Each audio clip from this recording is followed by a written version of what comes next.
Chile ya enseguida. Vamos a comenzar el proceso de la revolución. Indicaremos en breves palabras el tipo de sociedad del antiguo régimen para ver cómo dentro de esta sociedad aparece ese fenómeno al que le llamamos la revolución. Fíjense que en ninguna otra sociedad conocida por nosotros, en otra civilización, se ha producido ese fenómeno.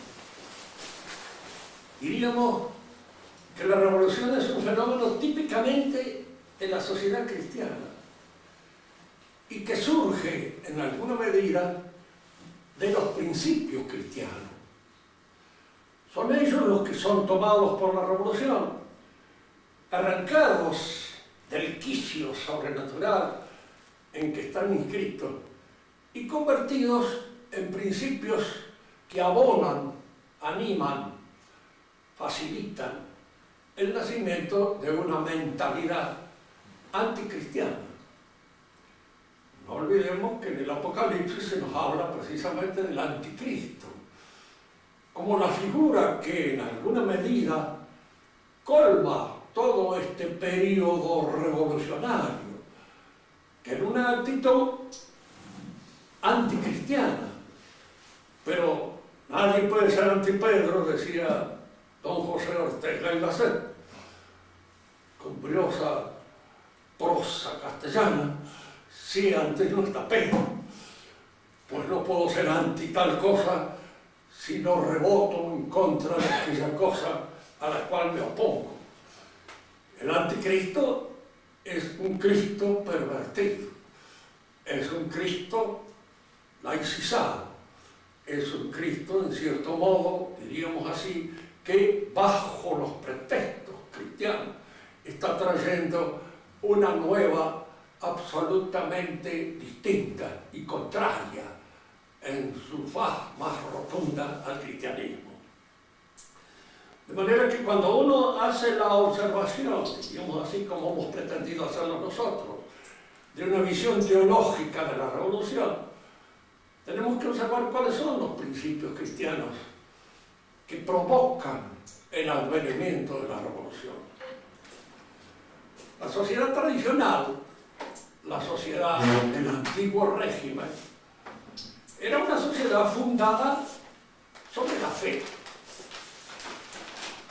Aquí el libro que les puede servir a muchos de ustedes, si no lo han leído de base, es el libro de Hilaire Belloc, sobre, diríamos así, la civilización y la fe. Él observa, ve cómo la fe es la que constituye el fundamento de esta sociedad tradicional. Esta sociedad vive de la fe y en cierto modo se llamó a toda esta agrupación de naciones la cristiandad, porque tenían en común la fe y tenían también en común otra cosa, el idioma, el latín. Era el idioma que hablaban las clases dirigentes, las clases que asumían la dirección espiritual de ese orden social que fue el antiguo régimen. Fíjense que toda Europa, en alguna medida, sobre todo esa Europa que nosotros consideramos como fundamental de la civilización nuestra, hablaba y escribía en latín y aprendió a pensar en latín. Podemos decir que es el idioma a través del cual se aprende a pensar con claridad. Por eso el despojamiento del latín de la enseñanza, incluso secundaria, es, si se quiere, un atentado profundo a la vocación más honda de nuestra civilización. Yo me he complacido en alguna oportunidad, nada más que por molestar a algunos amigos, en sacar a colación la opinión de Anatole France sobre el latín y la importancia del latín. Anatole France pasa por ser uno de los representantes más típicos de la izquierda liberal francesa, pero que tenía muy buena formación, tenía muy buena cabeza, y cuando no estaba borracho por algunas tonterías en las cuales caía muy a menudo y frecuentemente, decía cosas muy bien dichas. Una de esas es la acusación que hace al Ministerio de Educación francés por la eliminación del latín del colegio. Y entre las cosas que le dice es esto, dice, antes todos habían pensado, hasta los poetas, hasta los poetas habían pensado. ¿Por qué? Porque habían aprendido el latín y a través del latín habían aprendido también el catecismo. Y había gente que estaba instruida en esas cosas. Y habían aprendido, hoy la gente le falta teología. Han leído más a Voltaire que a Santo Tomás de Aquino. Y esto lo dice él. Han leído más a Voltaire que a Santo Tomás de Aquino. Y sí, por eso piensan mal. Y no saben, diríamos así, elucubrar una argumentación. Bien. El antiguo régimen era eso. Estaba fundado en la fe. Cuando uno quiere entender algunas de las cosas de esa época, siempre hay que partir de este supuesto. La fe era la argamasa del orden social, político de la época. Cuando se habla mal de la Inquisición, dice, oh, la Inquisición. La Inquisición era la defensa intelectual que se tuvo para sostener precisamente esa argamasa, ese fundamento que establecía las bases principales del orden civilizado en el cual se convivía. Se olviden nunca que la Inquisición nace porque precisamente empiezan a surgir herejías dentro del clero. Sale del clero. Es que la Inquisición ha quemado, hasta la Inquisición no quemaba nada. No tenía ese poder. Decía si era hereje o no era hereje, si era relapso o no lo era, si merecía una penitencia o merecía ser castigado de acuerdo con las normas que se utilizaban en esa época. Se averiguaba bien todo con respecto a los antecedentes de aquellas personas que eran acusadas. Y hay que ver, hay que examinar con cierta prolijidad todos los aspectos que se tenían en cuenta antes de poder lanzar una condenación sobre uno que había sido acusado de hereje. Y fíjense que la mayor parte de las acusaciones de hereje eran sobre ciertos sacerdotes que enseñaban herejía. Si a esos sacerdotes los sacaban del templo y los largaban a la casa, la gente hacía inmediato juicio, así como en el barrio Papa o en cualquiera de estos barrios nuestros, colgaban tranquilamente y en aquella época lo quemaban porque suponían que de esta manera desaparecía totalmente la herejía. La Inquisición se hizo para evitar esos juicios sumarios, para evitar esos juicios demasiado anticipados, que solía ser el pueblo, que solía ser un tribunal improvisado. Entonces, a ver si efectivamente la acusación tenía o no tenía fundamento, y con ese propósito surge la Inquisición. Incluso el cuidado que tomaron en que los inquisidores fueran gente de bien.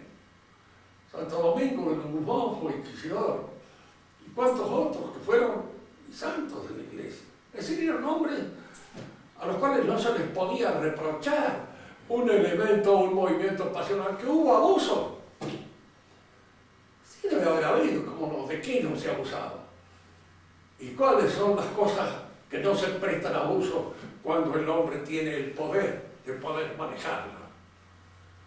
No es un abuso por parte de la Iglesia de hoy la excomunión de los obispos que fueron ordenados por Monseñor Lefebvre. No es un abuso. Es un abuso de poder espiritual, porque no tiene fundamento. Fíjense que toda excomunión, para tener fundamento, el excomulgado debe ser antes haberse salido de la fe. El que no se ha salido de la fe no puede estar excomulgado. ¿Por qué? Porque pertenece a la fe, en ella. La excomunión viene como un proceso posterior a la separación que yo mismo hago. Yo soy el primero en establecer el anatema, porque me separo de la fe. Y al separarme de la fe, quedo indudablemente fuera de la comunión de los santos. Pero el que no se separa, no está nunca excomulgado de ninguna manera. Esos son abusos de poder Y los abusos de poder se dan siempre. El que tiene poder es el que abusa. Indudablemente que el que no lo tiene no puede abusar. Estamos nosotros examinando ahora esta sociedad. El primer movimiento revolucionario es atacar el fundamento de todo este orden de civilización, es decir, atacar la fe, en el fundamento mismo de la fe. Empecemos por indicar qué es la fe. En primer lugar está la fe confianza, la fe natural. Mi adhesión al testimonio de alguien que enseña algo. Hay muchísimas cosas que las sabemos por fe. Sabemos por fe que somos hijos de nuestros padres. No tenemos más remedio que confiar en la palabra de ellos.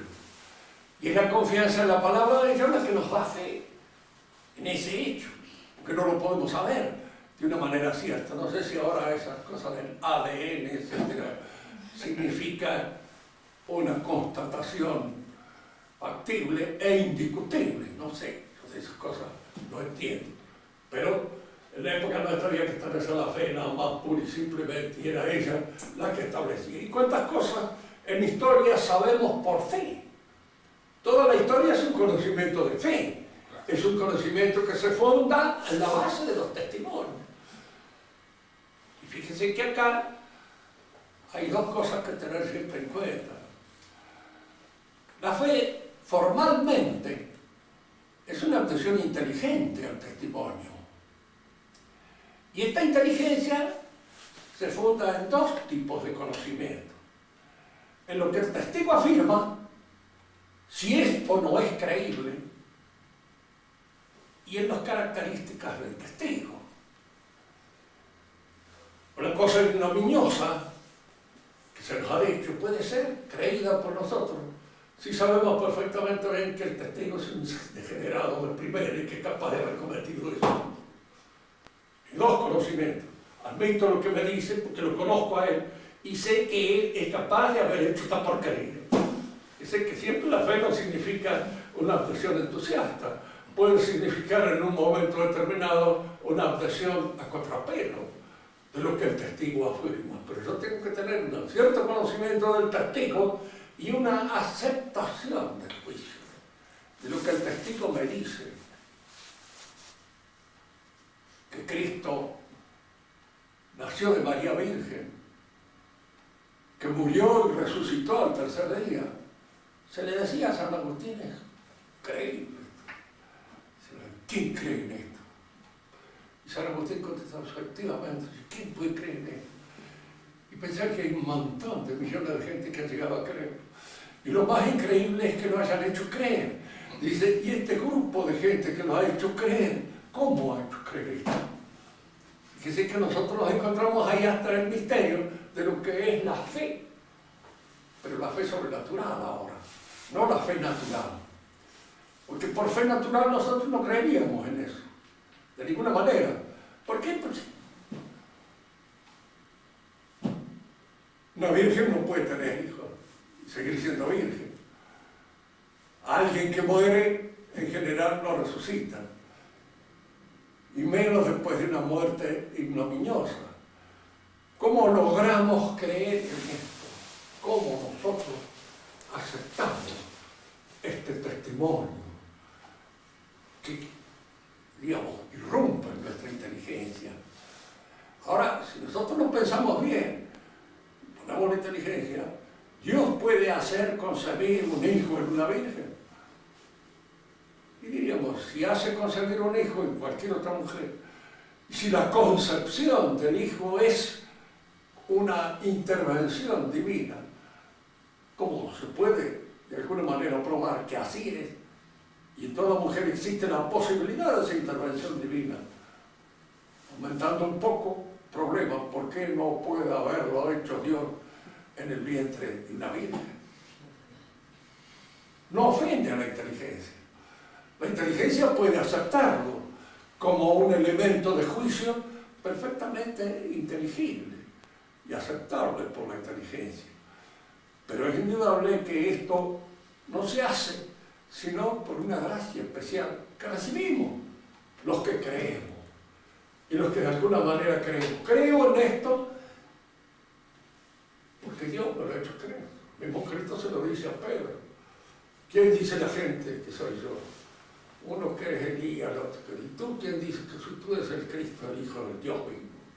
Eso que has dicho no te lo ha enseñado ni la sangre, ni la razón humana. Eso te viene de Dios, nuestro Señor. Es decir, esta fe es una cosa impresa en nosotros por la gracia divina.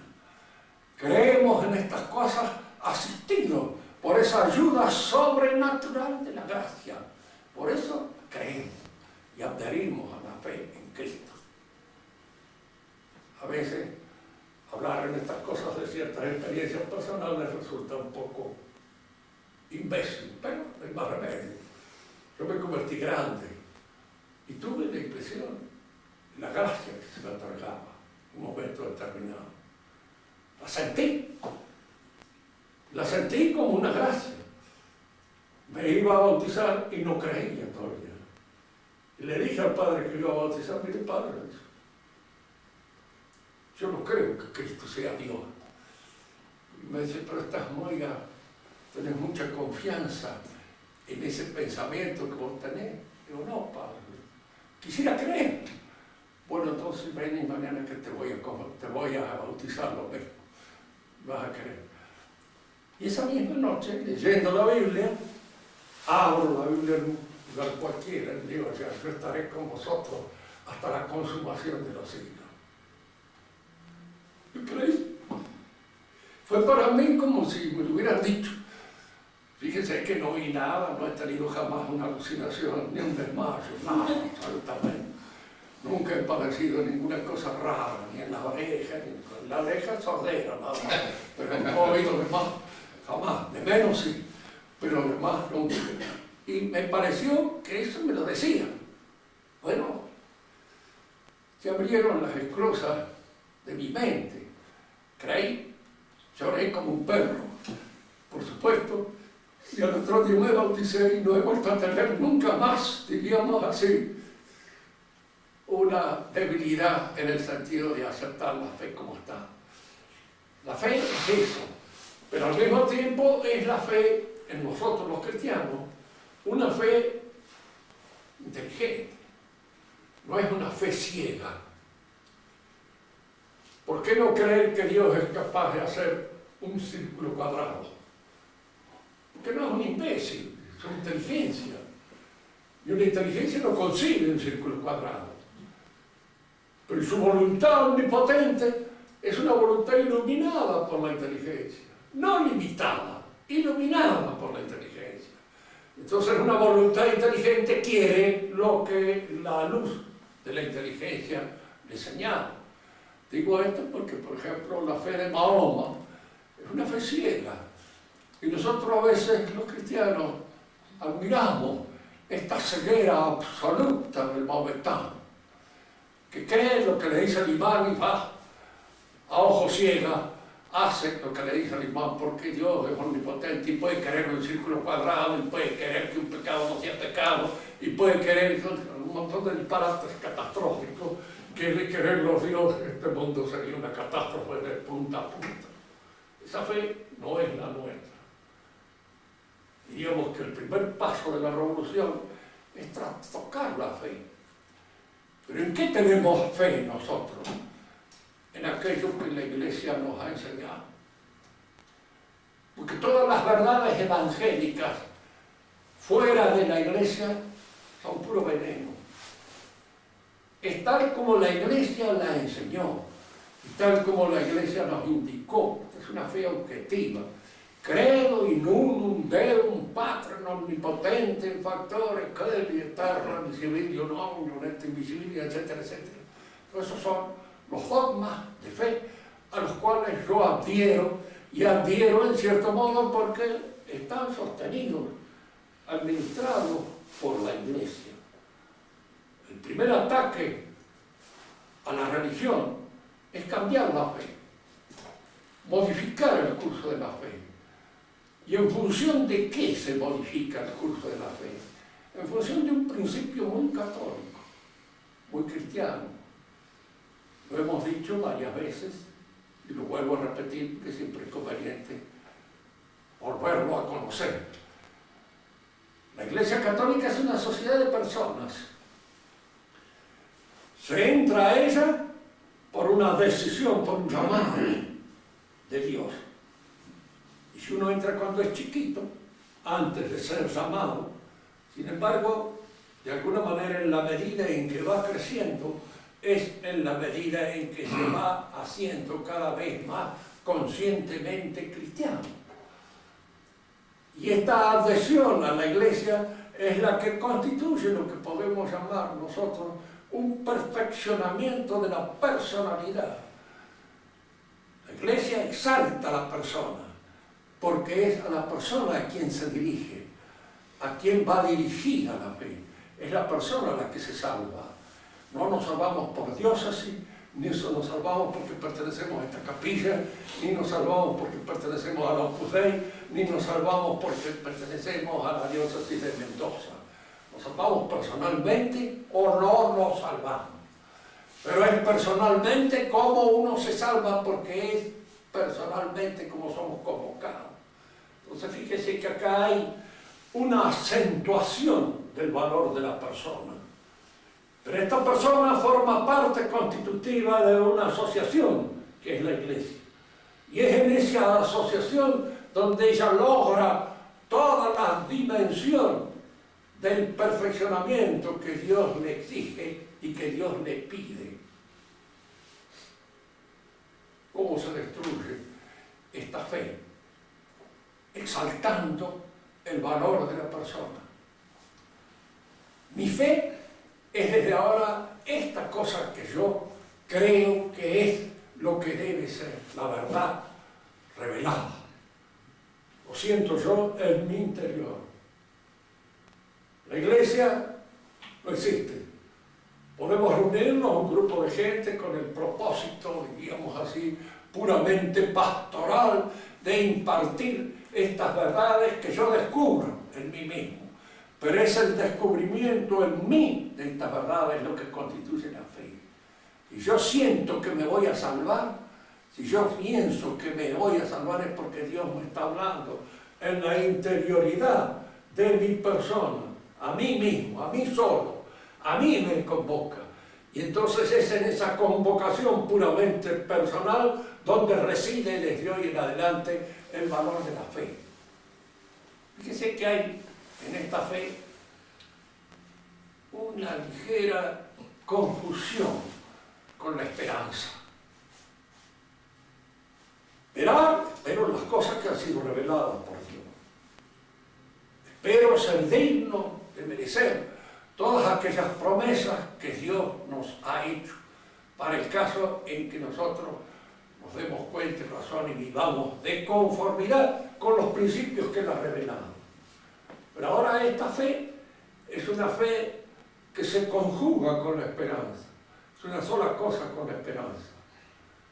Pero mi salvación, porque así lo siento, en mi interioridad, es una vivencia la que yo tengo.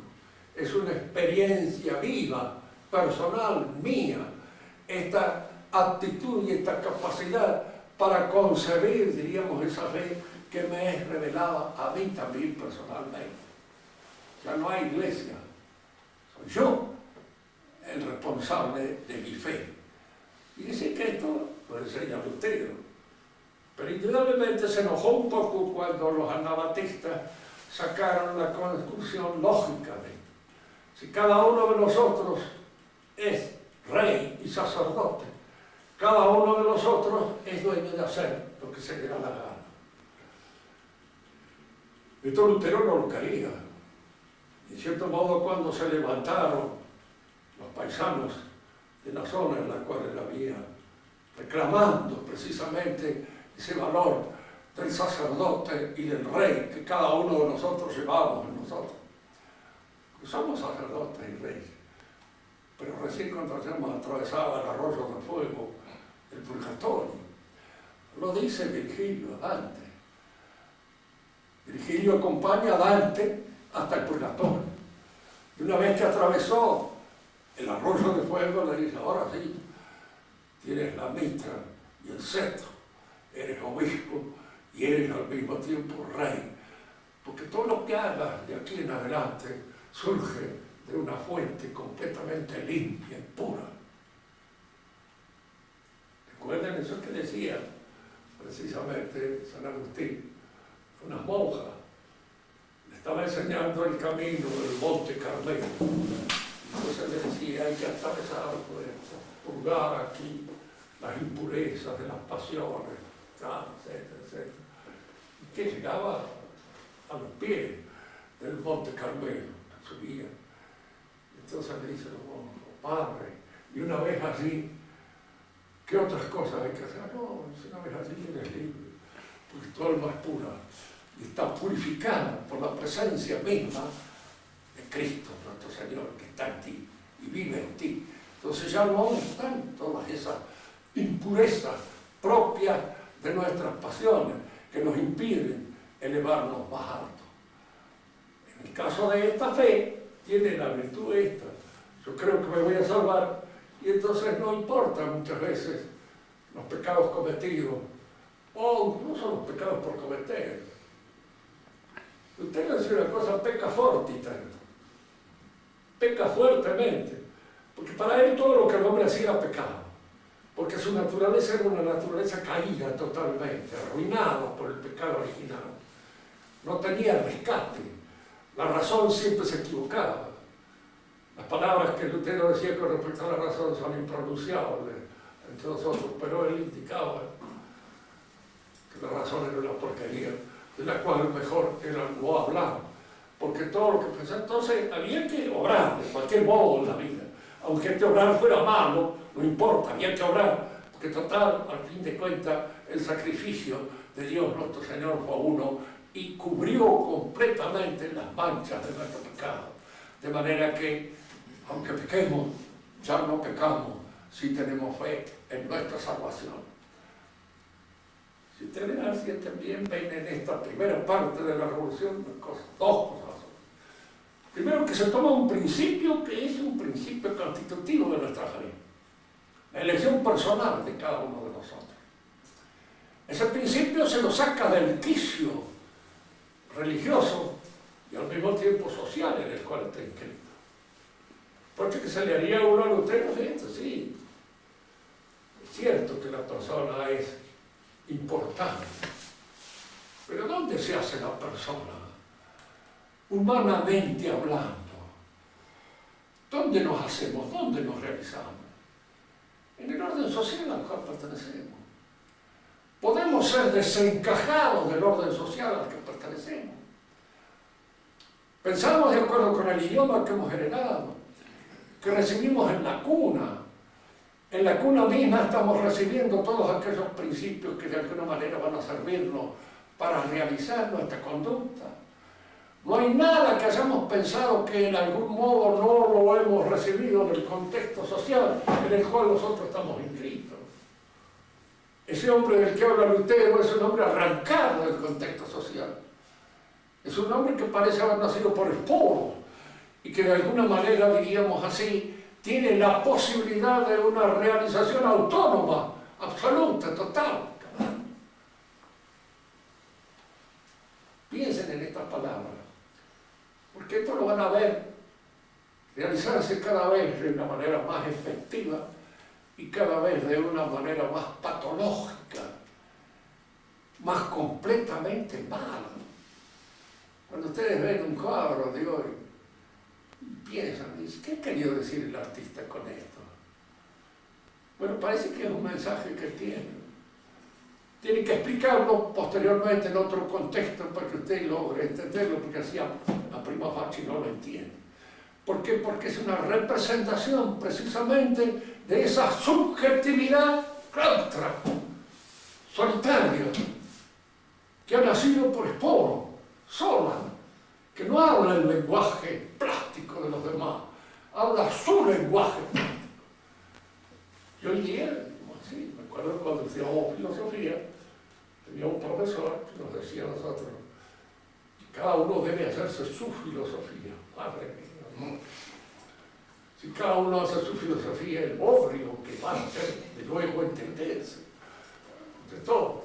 Y sin embargo es el pensamiento moderno, llevando a que cada uno haga su representación del mundo, su representación del alma, su representación de Dios, la suya, la propia, la que está inscrita en el fuero de la más profunda intimidad de cada uno de nosotros. ¿Y cómo lo explico eso?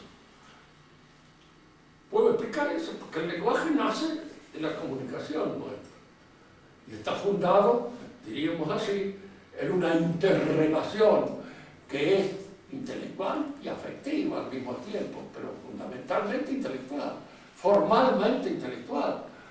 Si no pensamos con nitidez, si no hablamos con precisión, mal nos pueden entender. El mundo entonces de la subjetividad nace así con Lutero. Y es el primer paso de la revolución porque este paso rompe la fe tradicional. Rompe esa fe que está abierta a las revelaciones de la Iglesia, que la Iglesia ha recibido en su seno como entidad, diríamos así, social, en la cual esto es sostenido y esto es administrado y esto es conservado con el mayor sigilo posible. El reproche que nosotros hacemos a la Iglesia oficial valiente, que no lo conserva, que lo echa a perder, que confunde, que dice cosas que nos confunden mentalmente, no enseña la verdad tradicional como fue enseñada siempre, hasta hace relativamente pocos años, ya no la enseña. ¿Ha dejado de ser la Iglesia? No. En cierto punto lo es, pero ha entrado en un magisterio que podríamos llamar confuso, que ya no es el magisterio tal como él debe ser. Y esto es un paso de inversión en la revolución metida en el seno de la Iglesia. El primer paso es la reforma protestante. Y por ende, diríamos así, esta exaltación de la persona, que indudablemente es un principio. Efectivamente, el cristianismo nos enseña el valor de la persona, pero no su exaltación fuera del cuadro del orden social, religioso, en el cual está inscrita la posibilidad de su perfeccionamiento. Fuera de ese cuadro, lo que le espera es un subjetivismo cada vez más cerrado, cada vez más enclaustrado en su propia limitación. Vais a ver los caprichos, porque indudablemente toda la filosofía moderna es hija del protestantismo. ¿Y en qué consiste la filosofía moderna? En general, en hablar un idioma que los demás no entienden. Y fíjese, esto no es para decir chistes, es cierto. Bueno, si habla un idioma estrafalario, raro, entonces usted pasa por filósofo. Si lo entienden, Dios me libre, entonces creen todos que usted es un chambón, que no sabe filosofía, porque se le entiende todo. Si se le entiende todo, entonces no sabe filosofía. Un verdadero filósofo no se hace entender. Debe hacerse entender. Lo digo porque esa experiencia la he tenido personalmente en la universidad. Como me decían a mí, el filósofo chacarero. ¿Por qué? Porque en cierto modo hablaba el idioma de todos los días. Y siempre le decía, no, hablar chacareramente. Que es con el idioma de todos los días con que se hace filosofía, no con un idioma inventado por mí, porque yo no estoy inventando nada. Simplemente sigo a mis maestros y sigo la doctrina de aquellas cosas que he aprendido de las autoridades que me la han enseñado y me la han transmitido. Una ciencia así. Y el verdadero médico va a ser aquel que tiene un saber absolutamente hermético y clauso, como el de López Rega. Entonces, cada uno de nosotros se va a encontrar en la imposibilidad de poder ir con un médico que sabe la medicina que le han transmitido, que le han enseñado, y en la cual él puede haber avanzado, hacer un paso, medio milímetro, lo que fuera, pero siempre siguiendo la base de una enseñanza recibida. Este es el primer paso de la revolución, la reforma protestante. Y de esto surgen muchos otros, porque toda la filosofía moderna, decimos, surge de esta subjetividad. Así como para los luteranos, mi fe era algo mío, algo que surgía de mi interpretación directa de las Sagradas Escrituras. Desde hoy en adelante, mi pensamiento es aquel que surge de mi relación directa, causa, mía, con el mundo, el alma, Dios y el hombre. La interpretación que yo dé de esas cosas estará en función de las resonancias subjetivas que esas realidades provocan en mí. Y yo les doy una interpretación filosófica a esas representaciones puramente subjetivas. Dicen que los filósofos en general, si usted los examina un poco así, a vuelo de pájaro, como lo vamos a examinar nosotros, empieza con Descartes. En Descartes, uno diría, bueno, pero Descartes era católico, señor. Ese es un cuento chino. Descartes no era tan católico como parece. En primer lugar, ¿dónde vivió? En Rotterdam. ¿Qué era Rotterdam? El centro de la Reforma protestante. Allí vivió él. ¿Sus amigos quién eran? Fulano, Mengano, etcétera, Berman, etcétera, que eran protestantes. Tuvo una hija, ¿sí? ¿En dónde lo bautizó? En la iglesia protestante. ¿Sí? Tuvo una adhesión a una secta, sí señor, los Rosacruces, que eran masones y en alguna medida protestantes. De manera que Descartes no era el católico que hizo ese ofrecimiento a la Virgen. Lo que pasa es que era francés, miembro del ejército francés y miembro de Francia, y había que tener mucho cuidado con la Inquisición en Francia porque en cualquier momento le cortaban las riendas. Venía de casa a su ambiente, no caía. Él mismo lo dice en una de sus cosas. Como es que se dice en latín, dice una frase que es muy intensa. Me presento enmascarado. Esa frase la dice él en latín. Es decir, él se presenta con una figura que no es la de él. Porque en el fondo su idea es una idea que él sabe que va a chocar. Pero usted cuando examina el sistema de Descartes, aparecen allí una serie de inconvenientes, de elementos, que van a tratar de ser corregidos por su sucesor, Kant, en alguna medida. A la vez Kant provoca una serie de inconvenientes en la interpretación de su sistema que van a ser superados por su sucesor, Hegel. A la vez Hegel presenta una serie de inconvenientes en la interpretación de su sistema que van a ser superados por su sucesor, Marx, en el sentido, diríamos así, de esto que llamamos la posmodernidad. Es decir, que cuando uno ha alcanzado su punto culminante, ya están asistiendo a su misa de Requiem y lo sigue el que más adelante lo va a delatar la mayor parte de los errores cometidos por él. Son ellos mismos los que han ido poco a poco. La posmodernidad surge de este movimiento. Es una consecuencia, diríamos así, inevitable de esta forma del pensamiento que se clausura en la inmanencia con Descartes. Luego trata de dar una interpretación ajustada de ese inmanentismo con Kant, pero fracasa porque no la da bien. Entonces aparece Hegel y lleva todo eso a un grado ya de mayor evolución, pero Marx es el que le dice, en Hegel todavía hay un Dios y se habla de Dios. Pero Marx tiene razón, el Dios de Hegel tiene un inconveniente, no existe. No existe nada más que en el mate de Hegel. Y fuera de la cabeza de Hegel no hay ninguna posibilidad de existencia real de ese Dios. Es una idea subjetiva que surge ahora en la interioridad de la inmanencia. Y Marx va a llevar al fondo esto que nosotros vamos a llamar ahora el pensamiento ideológico. De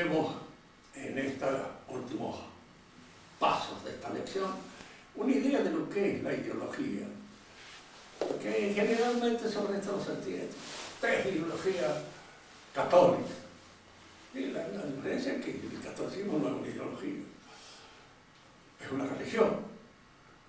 Y una religión es algo que existe. ¿Qué es? Es la revelación de Dios con respecto al hombre acerca de los fines, de los propósitos que Dios tiene con respecto a nosotros. Esa es la religión, no es ideología. ¿Y qué es una ideología, según usted? Bueno, la ideología es un aparato conceptual fabricado con elementos extraídos de la religión, con elementos extraídos de la ciencia, con elementos extraídos de la imaginación, con lo cual se crea una interpretación del universo con un objetivo, con un propósito. El propósito de reforzar el aparato de la potencia, del poder humano y del poder político. Porque generalmente la ideología está al servicio del poder político. Esto Marx lo veía lo más bien. Si alguna vez alguno de ustedes le echa una ojeada al libro de él que se llama La ideología alemana, se encontrará con esta interpretación de lo que es la ideología. Hasta ahora, dicen una de sus tesis sobre Feuerbach, el hombre ha tratado de decir qué es el universo. Nosotros tenemos que tratar de cambiarlo, de transformarlo, de ponerlo a nuestra merced. ¿Y mediante qué nosotros podemos ponerlo a nuestra merced? Mediante ese instrumento que se llama la ideología y que alcanza su perfección más completa, diríamos así, en el sentido puramente intelectual, en el sistema de Marx. Y si alguien me pregunta, ¿por qué ha fracasado? Y precisamente porque hay un aspecto en el sistema que es puramente utópico, modificando las estructuras de la sociedad en su dinamismo económico. El hombre cambia, se modifica, se transforma en otro hombre, es otro hombre. Aparece, diríamos, como una mariposa de su crisálida, el hombre comunista, el hombre socialista, en quien no hay mío, ni tuyo, ni de aquel, ni del otro, ni el demás. Yo una vez escribí un trabajo que alguna vez espero publicar, y si no se lo voy a pasar a Enrique Barrio para que él me lo va a publicar, que es capaz de hacerlo publicar.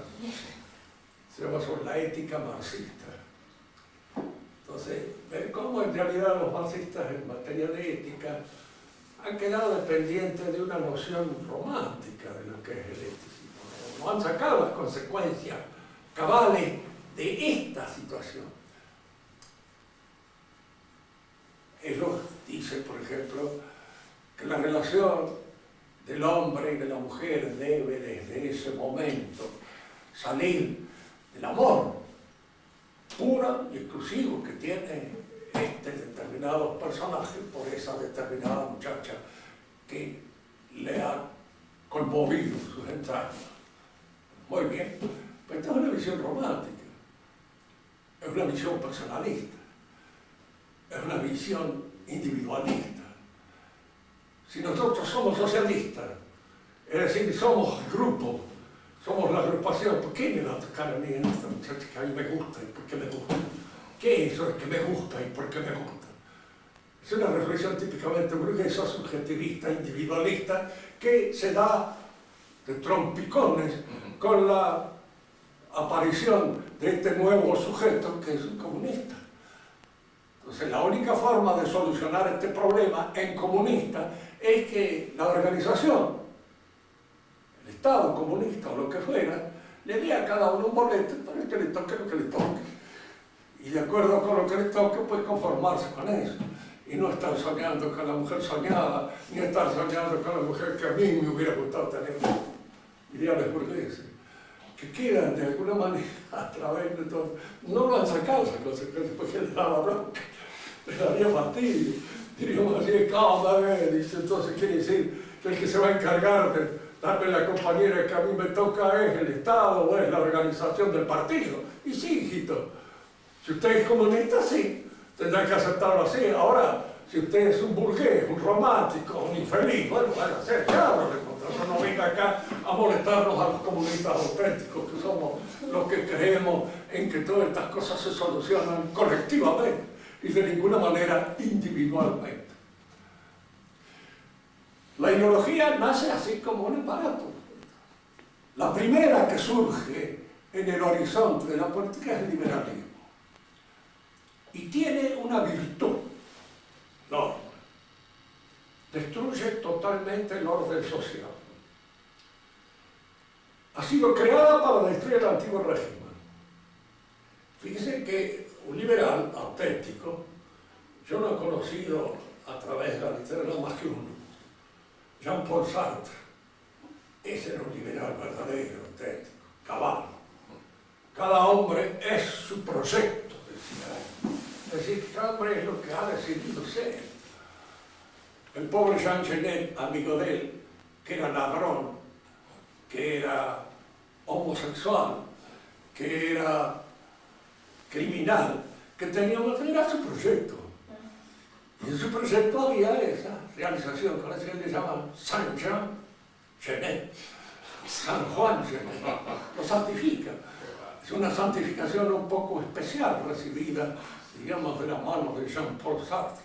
Pero si cada uno es lo que se le da la gana de ser, pues que lo mismo es ser homosexual que ser cualquier otra cosa. Lo mismo, es un proyecto. Es un proyecto que está, diríamos así, en la raíz misma de ese desenvolvimiento autónomo, total, absoluto, causo de la personalidad. Ahora una pregunta que él nunca respondió porque no la había hecho. Yo no le podía decir una cosa, peticito, vamos a hablar claro, vamos a ponernos de acuerdo sobre algunas cosas. ¿Vos presentaste ser francés o naciste francés? Bueno, en realidad es un proyecto que se va a aceptar. No, vamos por partes. Has nacido francés, has hablado francés desde la cuna. ¿Presentaste nacer de tu mamá o naciste de tu mamá, aunque no te hubiera gustado nacer de otra? Indudablemente no lo había proyectado, ni había proyectado nacer del padre de él. Felizmente para él el padre se murió muy pronto, de manera que él quedó sin ese obstáculo en el proyecto que él realizó de su propia vida, que era el padre. Lo dice, lo hemos. Si usted quiere leer alguna vez una biografía, pero auténtica de él, se llama Le Mot, las palabras, que es el libro en el cual él se explica. Y él no dice eso del padre. Está bien. Total, a cada uno le toca el padre que le toca. Pero no solamente le toca el padre que le toca la familia que le toca el idioma que le toca. Y está condicionado por todos esos hechos, por todas esas situaciones. Y si uno realiza un proyecto, ese proyecto que uno realiza ¿es inteligible o es ininteligible? Porque si es inteligible, entonces en la raíz del proyecto está la inteligencia. Y si yo debo realizarlo recurriendo a mi voluntad, en la raíz del proyecto está la voluntad. Y entra todo otra vez la esencia del hombre, la antropología humana, el hombre es un animal racional, etcétera, etcétera. Así que no es lo que él quiere ser, ni lo que él desea ser, ni lo que él se hace a sí mismo como si fuera del aire. Una muy buena crítica a esto es un trabajo del viejo profesor Niño de Anquín, que se llama De Relicti Sumus in Mundo. Estamos arrojados en el mundo, donde hace la crítica, pero una crítica con todos los recaudos de la ley. La dijo aquí en el Congreso de Filosofía que hubo acá en el año 49, la leyó el niño y nos dejó planchados a todos los existencialistas. Había muchos existencialistas, pero nos dejó planchados porque no había un resquicio por donde salieran encuentros de este razonamiento implacable que llevaba contra esta, diríamos así, clausura en la absoluta soledad, porque es una clausura que no puede ser. No hay. O sea, lo está traicionando el idioma que usted está hablando. Es decir, ese idioma ya usted lo ha tomado en préstamo de la sociedad a la que pertenece. Para que el proyecto fuera auténticamente suyo, debe estar escrito en un idioma que nadie hablaba, que nadie conociera, que nadie interpretara, que nadie de alguna manera lo entendiera. Es decir, el hombre, según Jean-Paul Sartre, auténtico, cabal, total, desperdido, todo es un loco completo, absoluto y total. Un tarado en el cual ya no queda ni el menor rastro de razonamiento. Sí, señor. Fíjense que muchas cosas del mundo moderno no llegan a esto. Hay versos que son puras palabras. Y ojalá fueran las palabras porque son entendidas por nosotros casi todos. Nos encontraríamos en un ambiente más o menos familiar, en el cual, diríamos así, nos entendemos bien. Pero son a veces palabras disociadas, sueltas, o imágenes sueltas. Y con eso se hacen versos. Y a veces no resultan del todo feos, en el sentido de que todavía hay más o menos una cierta hilación entre esas imágenes o entre esas palabras. Y en tanto hay una cierta hilación, hay algo que se está diciendo, a pesar de que se lo está diciendo muy mal.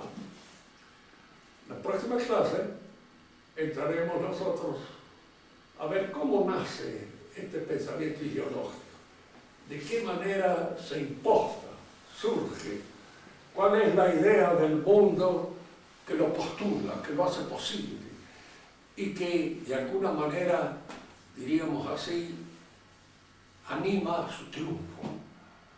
Porque hay para todo el mundo, tiene una ideología que tiene su ideología, que tiene su ideología.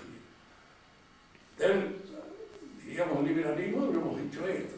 Para el liberalismo no hay verdad política, no hay verdad moral, no hay verdad religiosa. Fíjense que estas ideas han entrado en la iglesia. Y si usted me dice la libertad religiosa, está en un documento eclesiástico emanado del último concilio. Si hay libertad religiosa, quiere decir que no hay religión, no hay una religión verdadera. Porque si hay una religión verdadera, que hay que aprender la religión verdadera. ¿Algún profesor de matemáticas se le ocurre decirle a los chicos en un momento determinado no hay verdad matemática?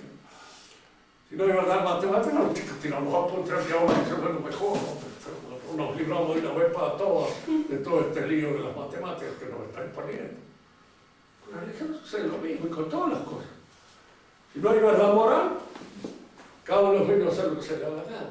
Si no hay verdad política, pues cada uno, el partidito pone lo suyo, mi programa, que viene aquí, el del otro pone el suyo, el del otro el de más allá.